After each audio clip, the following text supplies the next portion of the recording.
Constitución Pastoral Gaudium et Spes sobre la Iglesia en el mundo actual. Continuación del numeral 43. Los obispos que han recibido la misión de gobernar a la Iglesia de Dios prediquen juntamente con sus sacerdotes el mensaje de Cristo, de tal manera que toda la actividad temporal de los fieles quede como inundada por la luz del Evangelio. Recuerden, todos los pastores, además de que son ellos los que con su trato y su trabajo pastoral diario exponen al mundo el rostro de la Iglesia, que es el que sirve a los hombres para juzgar la verdadera eficacia del mensaje cristiano. Con su vida y con sus palabras, ayudados por los religiosos y por sus fieles, demuestren que la Iglesia, aun por su sola presencia, portadora de todos sus dones, es fuente inagotable de las virtudes de que tan necesitado anda el mundo de hoy. Capacítense con insistente afán para participar en el diálogo que hay que entablar con el mundo y con los hombres de cualquier opinión.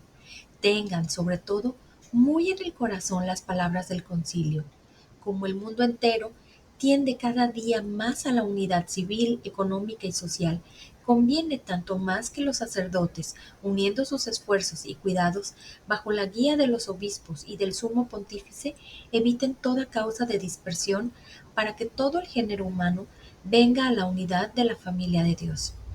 Aunque la Iglesia, pro la virtud del Espíritu Santo, se ha mantenido como esposa fiel de su Señor y nunca ha cesado de ser signo de salvación en el mundo, sabe, sin embargo, muy bien que no siempre, a lo largo de su prolongada historia, fueron todos sus miembros, clérigos o laicos, fieles al Espíritu de Dios. Sabe también la Iglesia que aún hoy día es mucha la distancia que se da entre el mensaje que ella anuncia y la fragilidad humana de los mensajeros a quienes está confiado el Evangelio. Dejando a un lado el juicio de la historia sobre estas deficiencias, debemos, sin embargo, tener conciencia de ellas y combatirlas con máxima energía para que no dañen a la difusión del Evangelio. De igual manera, comprende la Iglesia cuánto le queda aún por madurar, por su experiencia de siglos, en la relación que debe mantener con el mundo. Dirigida por el Espíritu Santo, la Iglesia, como madre, no cesa de exhortar a sus hijos a la purificación y a la renovación para que brille con mayor claridad la señal de Cristo en el rostro de la Iglesia. Ayuda que la Iglesia recibe del mundo moderno. Numeral 44. Interesa al mundo reconocer a la Iglesia como realidad social y fermento de la historia. De igual manera, la Iglesia reconoce los muchos beneficios que ha recibido de la evolución histórica del género humano. La experiencia del pasado, el progreso científico, los tesoros escondidos en las diversas culturas permiten conocer más a fondo la naturaleza humana, abren nuevos caminos para la verdad y aprovechan también a la Iglesia. Esta, desde el comienzo de su historia, aprendió a expresar el mensaje cristiano con los conceptos y en la lengua de cada pueblo y procuró ilustrarlo además con el saber filosófico. Procedió así a fin de adaptar el Evangelio a nivel de saber popular y a las exigencias de los sabios en cuanto era posible. Esta adaptación de la predicación de la palabra revelada debe mantenerse como ley de toda la evangelización, porque así en todos los pueblos se hace posible expresar el mensaje cristiano de modo apropiado a cada uno de ellos y al mismo tiempo se fomenta un vivo intercambio entre la Iglesia y las diversas culturas.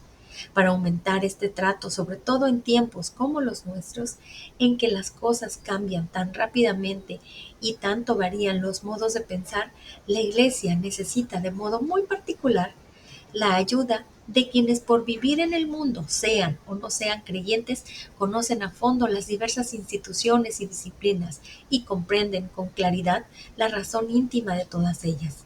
Es propio de todo el pueblo de Dios, pero principalmente de los pastores y de los teólogos, auscultar, discernir e interpretar con la ayuda del Espíritu Santo las múltiples voces de nuestro tiempo y valorarlas a la luz de la palabra divina, a fin de que la verdad revelada pueda ser mejor percibida, mejor entendida y expresada en forma más adecuada. La Iglesia, por disponer de una estructura social visible, señal de su unidad en Cristo, puede enriquecerse y de hecho se enriquece también con la evolución de la vida social, no porque le falte en la constitución que Cristo le dio elemento alguno, sino para conocer con mayor profundidad esta misma constitución, para expresarla de forma más perfecta y para adaptarla con mayor acierto a nuestros tiempos. La Iglesia reconoce agradecida que tanto en el conjunto de su comunidad como en cada uno de sus hijos recibe ayuda variada de parte de los hombres, de toda clase o condición, porque todo el que promueve la comunidad humana en el orden de la familia, de la cultura, de la vida económico-social, de la vida política, así nacional como internacional, proporciona no pequeña ayuda, según el plan divino. También a la comunidad eclesial, ya que ésta depende asimismo de las realidades externas. Más aún, la Iglesia confiesa que le han sido de mucho provecho y le pueden ser todavía de provecho la oposición y aún la persecución de sus contrarios. Cristo, Alfa y Omega. La Iglesia, al prestar ayuda al mundo y al recibir del mundo múltiple ayuda, solo pretende una cosa: el advenimiento del reino de Dios y la salvación de toda la humanidad, todo el bien que el pueblo de Dios puede dar a la familia humana al tiempo de su peregrinación en la tierra. Deriva del hecho de que la Iglesia es sacramento universal de salvación, que manifiesta y al mismo tiempo realiza el misterio del amor de Dios al hombre. El Verbo de Dios, por quien todo fue hecho, se encarnó para que, hombre perfecto, salvará a todos y recapitulará todas las cosas. El Señor es el fin de la historia humana, punto de convergencia hacia el cual tienden los deseos de la historia y de la civilización, centro de la humanidad, gozo del corazón humano y plenitud total de sus aspiraciones. Él es aquel a quien el Padre resucitó, exaltó y colocó a su derecha, constituyéndolo juez de vivos y de muertos, vivificados y reunidos en su espíritu. Caminamos como peregrinos hacia la consumación de la historia humana, la cual coincide plenamente con su amoroso designio: restaurar en Cristo todo lo que hay en el cielo y en la tierra. Efesios 1:10. He aquí que dice el Señor: vengo presto y conmigo mi recompensa, para dar a cada uno según sus obras. Yo soy el Alfa y la Omega, el primero y el último, el principio y el fin. Apocalipsis 22, 13 al 12, 12 al 13. Segunda parte. Algunos problemas más urgentes. Introducción. Numeral 46. Después de haber expuesto la gran dignidad de la persona humana y la misión, tanto individual como social, a la que ha sido llamada el mundo entero, el Concilio, a la luz del Evangelio y de la experiencia humana, llama ahora la atención de todos sobre algunos problemas actuales más urgentes que afectan profundamente al género humano. Entre las más numerosas cuestiones que preocupan a todos, haya que mencionar principalmente las que siguen: el matrimonio y la familia, la cultura humana, la vida económico, social y política, la solidaridad de la familia, de los pueblos y la paz. Sobre cada una de ellas debe resplandecer a la luz de los principios que brota de Cristo, para guiar a los cristianos e iluminar a todos los hombres en la búsqueda de solución a tantos y tan complejos problemas. Capítulo 1. Dignidad del matrimonio y de la familia. El matrimonio y la familia en el mundo actual. El bienestar de la persona y de la sociedad humana y cristiana está estrechamente ligado a la prosperidad de la comunidad conyugal y familiar. Por eso los cristianos, junto con todos los que tienen en gran estima esta comunidad, se alegran sinceramente de los varios medios que permiten hoy a los hombres avanzar en el fomento de esta comunidad de amor y en el respeto a la vida, y que ayudan a los esposos y padres en el cumplimiento de su excelsa misión. De ellos esperan, además, los mejores resultados y se afanan por promoverlos. Sin embargo, la dignidad de esta institución no brilla en todas partes con el mismo esplendor, puesto que está oscurecida por la poligamia, la epidemia del divorcio, el llamado amor libre y otras deformaciones. Es más, el amor matrimonial queda frecuentemente profanado por el egoísmo, el hedonismo y los usos ilícitos contra la generación. Por otra parte, la actual situación económica, social, psicológica y civil son origen de fuertes perturbaciones para la familia. En determinadas regiones del universo, finalmente, se observan con preocupación los problemas nacidos del incremento demográfico, todo lo cual suscita angustia en las conciencias. Y sin embargo, un hecho muestra bien el vigor y la solidez de la institución matrimonial y familiar. Las profundas transformaciones de la sociedad contemporánea, a pesar de las dificultades a que ha dado origen, con muchísima frecuencia manifiestan de varios modos la verdadera naturaleza de tal institución. Por tanto, el concilio, con la exposición más clara de algunos puntos capitales de la doctrina de la Iglesia, pretende iluminar y fortalecer a los cristianos y a todos los hombres que se esfuerzan por garantizar y promover la intrínseca dignidad del estado matrimonial y su valor eximio. El carácter sagrado del matrimonio y de la familia. Fundada por el Creador y en posesión de sus propias leyes, la íntima comunidad conyugal de vida y amor se establece sobre la alianza de los cónyuges, es decir, sobre su consentimiento personal e irrevocable, así del acto humano por el cual los esposos se dan y se reciben mutuamente, nace aún ante la sociedad una institución confirmada por la ley divina. Este vínculo sagrado, en atención al bien tanto de los esposos y de la prole como de la sociedad, no depende de la decisión humana, pues es el mismo. Dios, el autor del matrimonio, al cual ha dotado con bienes y fines varios, todo lo cual es de suma importancia para la continuación del género humano, para el provecho personal de cada miembro de la familia y su suerte eterna, para la dignidad, estabilidad, paz y prosperidad de la misma familia y de toda la sociedad humana. Por su índole natural, la institución del matrimonio y el amor conyugal están ordenados por sí mismos a la procreación y a la educación de la prole, con las que se ciñen como con su corona propia. De esta manera, el marido y la mujer, que por el pacto conyugal ya no son dos, sino una sola carne. Mateo 19:6.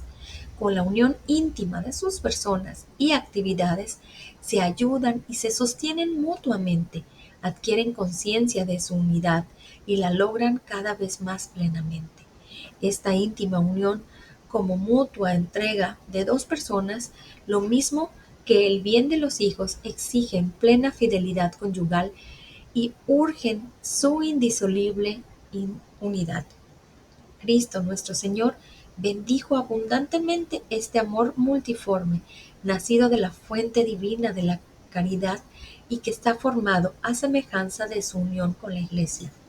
Porque así como Dios antiguamente se adelantó a unirse a su pueblo por una alianza de amor y de fidelidad, así ahora el Salvador de los hombres y esposo de la Iglesia sale al encuentro de los esposos cristianos por medio del sacramento del matrimonio. Además, pertenece con ellos para que los esposos, con su mutua entrega, se amen con perpetua fidelidad, como él mismo amó a la Iglesia y se entregó por ella. El genuino amor conyugal es asumido con el amor divino y se rige y enriquece por la virtud redentora de Cristo y la acción salvífica de la Iglesia, para conducir eficazmente a los cónyuges a Dios y para ayudarlos y fortalecerlos en la sublime misión de la paternidad y maternidad.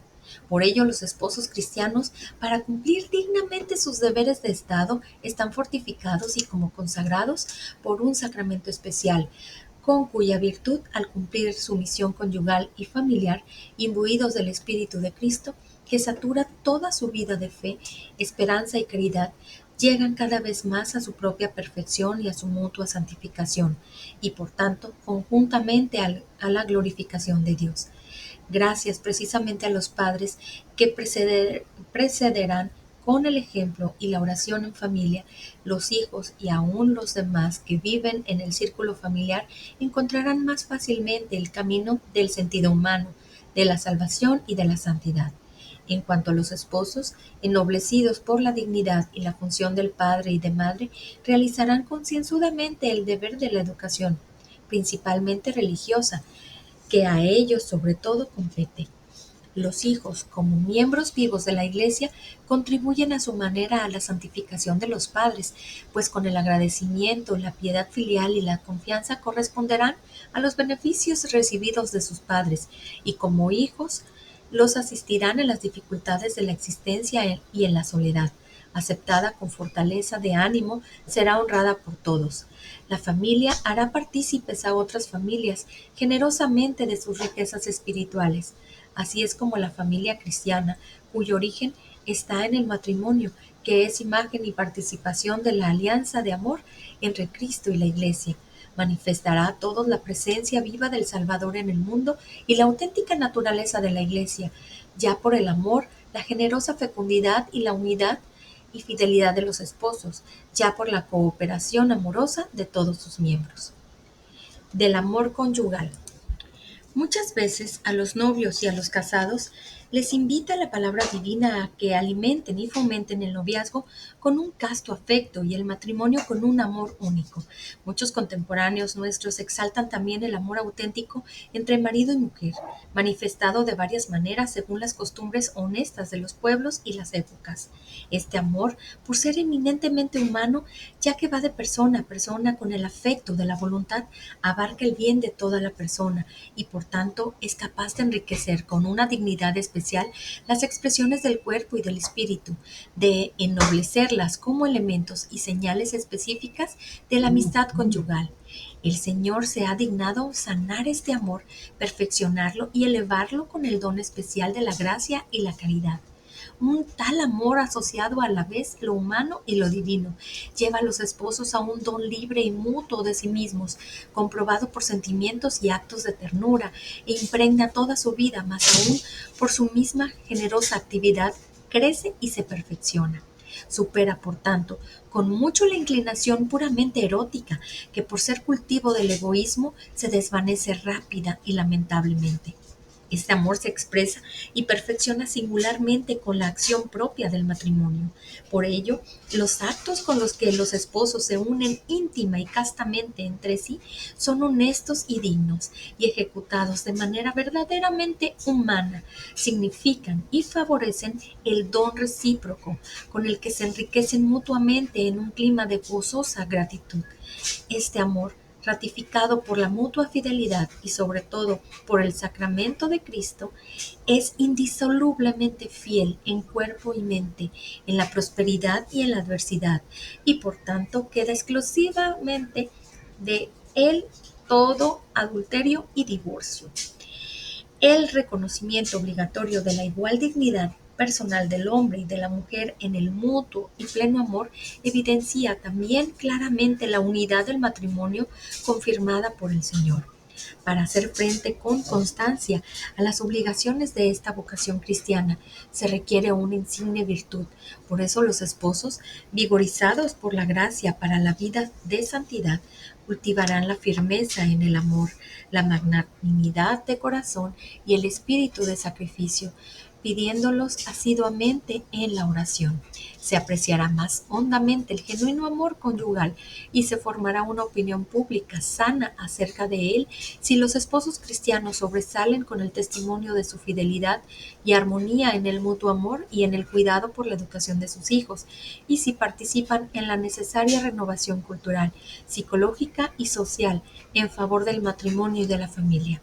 Hay que formar a los jóvenes a tiempo y convenientemente sobre la dignidad, función y ejercicio del amor conyugal, y esto preferentemente en el seno de la misma familia.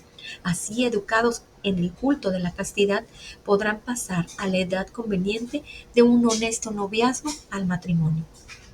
Fecundidad del matrimonio. El matrimonio y el amor conyugal están ordenados por su propia naturaleza a la procreación y educación de la prole.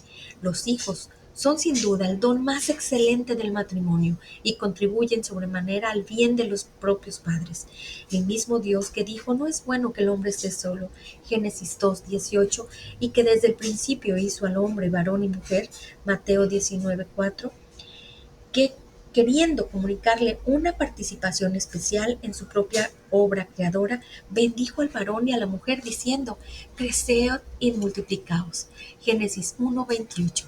De aquí el cultivo auténtico del amor conyugal y de toda estructura de la vida familiar que de él deriva y sin dejar de lado los demás fines del matrimonio, tienden a capacitar a los esposos para cooperar con fortaleza de espíritu con el amor del Creador y del Salvador, quien por medio de ellos aumenta y enriquece diariamente a su propia familia, en el deber de transmitir la vida humana y de educarla, lo cual hay que considerar como su propia visión. Los cónyuges saben que son cooperadores del amor de Dios, Creador, y como sus intérpretes. Por eso, con responsabilidad humana y cristiana, cumplirán su misión y con dócil reverencia hacia Dios se esforzarán ambos de común acuerdo y de común esfuerzo por formarse un juicio recto, atendiendo tanto a su propio bien personal como al bien de los hijos, ya nacidos o todavía por venir, discerniendo las circunstancias de los tiempos y del estado de vida, tanto materiales como espirituales, y finalmente teniendo en cuenta el bien de la comunidad familiar, de la sociedad temporal y de la propia Iglesia. Este juicio, en último término, debe formarlo ante Dios los esposos personalmente. En su modo de obrar, los esposos cristianos sean conscientes de que no pueden proceder a su antojo, sino que siempre deben regirse por la misma conciencia, lo cual ha de ajustarse a la ley divina misma, dóciles al magisterio de la Iglesia, que interpreta auténticamente esta ley a la luz del Evangelio. Dicha ley divina muestra el pleno sentido del amor conyugal, lo protege e impulsa a la perfección genuinamente humana del mismo. Así los esposos cristianos confiados en la divina providencia, cultivando el espíritu de sacrificio, glorifican al Creador y tienden a la perfección en Cristo, cuando con generosa, humana y cristiana responsabilidad cumplen su misión procreadora. Entre los cónyuges que cumplen de este modo la misión que Dios les ha confiado, son dignos de mención muy especial los que de común acuerdo bien ponderado aceptan con magnanimidad una prole más numerosa para educarla dignamente. Pero el matrimonio no ha sido instituido solamente para la procreación, sino que la propia naturaleza del vínculo indisoluble entre las personas y el bien de la prole requieren que también el amor mutuo de los esposos mismos se manifieste, progrese y vaya madurando ordenadamente. Por eso, aunque la descendencia tan deseada muchas veces falte, sigue en pie el matrimonio como intimidad y comunión total de la vida y conserva su valor e indisolubilidad. El amor conyugal debe compaginarse con el respeto a la vida humana. El Concilio sabe que los esposos, al ordenar armoniosamente su vida conyugal, con frecuencia se encuentran impedidos por algunas circunstancias actuales de la vida y pueden hallarse en situaciones en las que el número de hijos, al menos ciento tiempo, no puede aumentarse y el cultivo del amor fiel y la plena intimidad de la vida tienen sus dificultades para mantenerse. Cuando la intimidad conyugal se interrumpe, pueden no raras veces correr riesgos de fidelidad y quedar comprometido en bien de la prole, porque entonces la educación de los hijos y la fortaleza necesaria para aceptar los que vengan queda en peligro. Hay quienes se atreven a dar soluciones inmorales a estos problemas, más aún ni siquiera retroceden ante el homicidio. La Iglesia, sin embargo, recuerda que no puede haber contradicción verdadera entre las leyes divinas de la transmisión obligatoria de la vida y del fomento del genuino amor conyugal. Pues Dios, Señor de la vida, ha confiado a los hombres la insigne misión de conservar la vida, misión que ha de llevarse a cabo de modo digno del hombre. Por tanto, la vida desde su concepción ha de ser salvaguardada con el máximo cuidado. El aborto y el infanticidio son crímenes abominables. La índole sexual del hombre y la facultad generativa humana superan admirablemente lo que de esto existe en los grados inferiores de vida. Por tanto, los mismos actos propios de la vida vida conyugal, ordenados según la genuina dignidad humana, deben ser respetados con gran reverencia. Cuando se trata, pues, de conjugar el amor conyugal con la responsable transmisión de la vida, la índole moral de la conducta no depende solamente de la sincera intención y apreciación de los motivos, sino que debe determinarse con criterios objetivos tomados de la naturaleza de la persona y de sus actos, criterios que mantienen íntegro el sentido de la mutua entrega y de la humana procreación. Entretejidos con el amor verdadero, esto es imposible sin cultivar sinceramente la virtud de la castidad conyugal. No es lícito a los hijos de la Iglesia, fundados en estos principios, ir por caminos que el magisterio, al explicar la ley divina, reprueban sobre las regulaciones de la natalidad. Tengan todos entendido que la vida de los hombres y la misión de transmitirla no se limita en este mundo, ni puede ser conmensurada y entendida a este solo nivel, sino que siempre mira el destino eterno de los hombres. El progreso del matrimonio y de la familia, obra de todos. La familia es escuela del más rico humanismo. Para que pueda lograr la plenitud de su vida y misión, se requiere un clima de benévola comunicación y unión propósitos entre los cónyuges y una cuidadosa cooperación de los padres en la educación de los hijos. La activa presencia del padre contribuye sobremanera a la formación de los hijos, pero también debe asegurarse el cuidado de la madre en el hogar, que necesitan principalmente los niños menores, sin dejar por eso a un lado la legítima promoción social de la mujer.